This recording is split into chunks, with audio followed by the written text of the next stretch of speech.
It's really hard to describe how difficult the circumstances are for living out here in Skid Row. There are so many people who are battling mental illness. A lot of people got triggered just by seeing us with our cameras.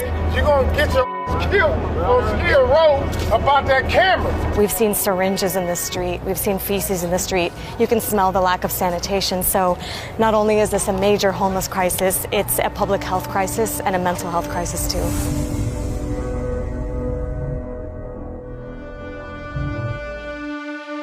When you hear Los Angeles, you probably think movie stars, beaches, and endless shopping. What you don't hear, though, is that this is ground zero of America's homelessness crisis. I'm on Skid Row, which is the epicenter of it, and I'm about to tour these 50 square blocks where folks have hit rock bottom.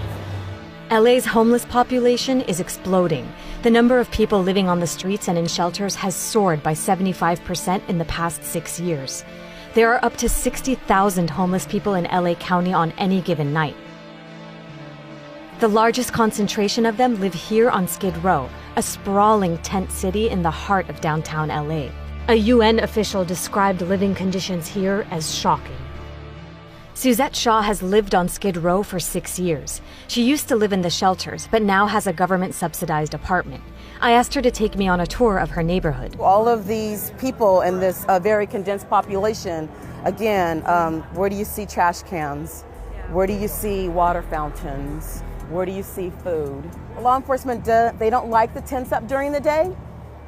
But then look, we have all of these people like out here on the concrete that are subjected to the heat and the sun and it's really all the hot. other ills of the street. Just a block away, police closed off the street as workers conducted a massive cleanup of the sidewalk. Tell me what we're seeing right now. So this here are the hazmat street cleaning teams that come out and they do street cleaning. And it's periodically done. They have been known at time to confiscate people's belongings from their prescription drugs to sometimes people have like birth certificates and all of that mixed in. But along with that, people are carrying a lot of other personal items that are deemed hazardous, and therefore they end up throwing them away. The street cleaning is done ostensibly to stop the spread of diseases, as living in these encampments poses several human health risks. There are only 9 public toilets for about 2,000 unsheltered homeless people on Skid Row. Most don't have soap, toilet paper, or paper towels. Porta potties used to be here, and they took them out. They've recently, installed a couple of more. But it's been a huge fight and pushback from the community in regards to the fact that there's no public toilets. Because where are people supposed to go to the Because bathroom? where are people supposed to go? The lack of sanitation largely contributed to a deadly hepatitis A outbreak that started in San Diego and spread to Los Angeles last September. On top of that, the streets are littered with needles that get reused, further increasing the risk of spreading diseases like HIV and hepatitis C. It's estimated that more than half of homeless people in LA County struggle with substance abuse, and about a quarter suffer from mental illness. Life expectancy here is 48 years, compared to the average American, who lives to 78. The homelessness crisis is made worse by a cycle of people going from prison and jail to the streets.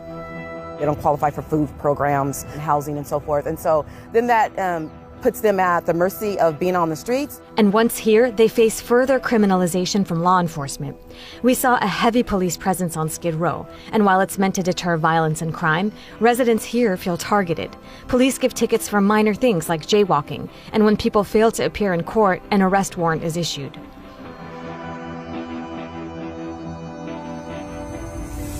Oftentimes, former inmates with mental illness end up homeless without access to medical or psychiatric help. The death of 43-year-old Charlie Kunang, who was previously treated in a prison psychiatric hospital, brought this issue to national attention. You gotta step outside, man. We gotta figure out what's going on. Come on, brother. In 2015, Charlie was shot and killed by LAPD after a confrontation over a suspected robbery. The situation quickly escalates when officers force Charlie out of his tent and tase him. They take him to the ground, and that's when police say he reached for an officer's gun. He dropped my gun! He dropped my gun! He dropped my gun! Prosecutors said the officers acted in self-defense, and a police commission ruled that they were justified in the shooting. Suzette took me to the spot where Charlie was killed. Obviously, maybe we should have had a mental health team out here to maybe help the situation before then we chose to pull Charlie Kunang out of his tent, taser him, and then kill him.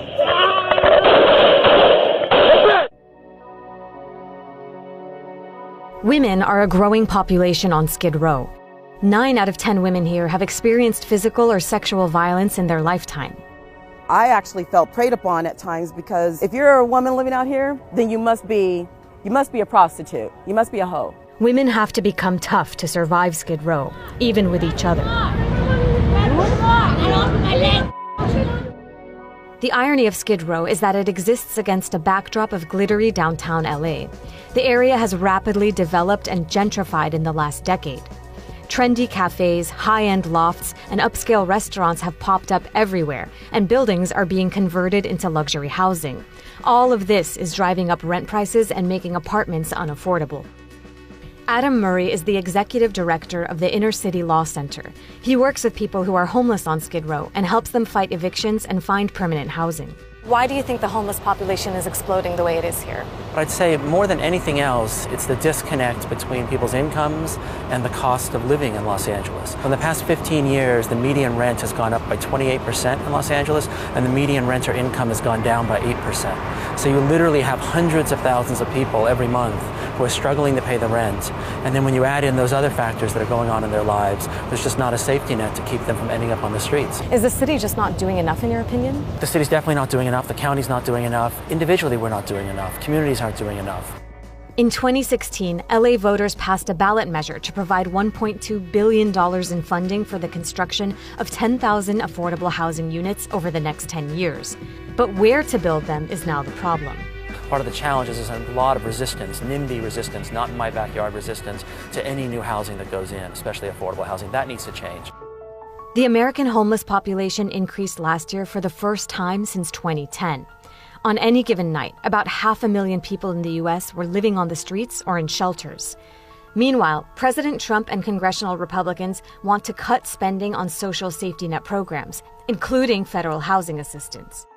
In his budget request, Trump included work requirements for people who receive public housing subsidies, food stamps, and Medicaid. He also proposed cuts to housing voucher programs that have helped people like Suzette find a stable place to live.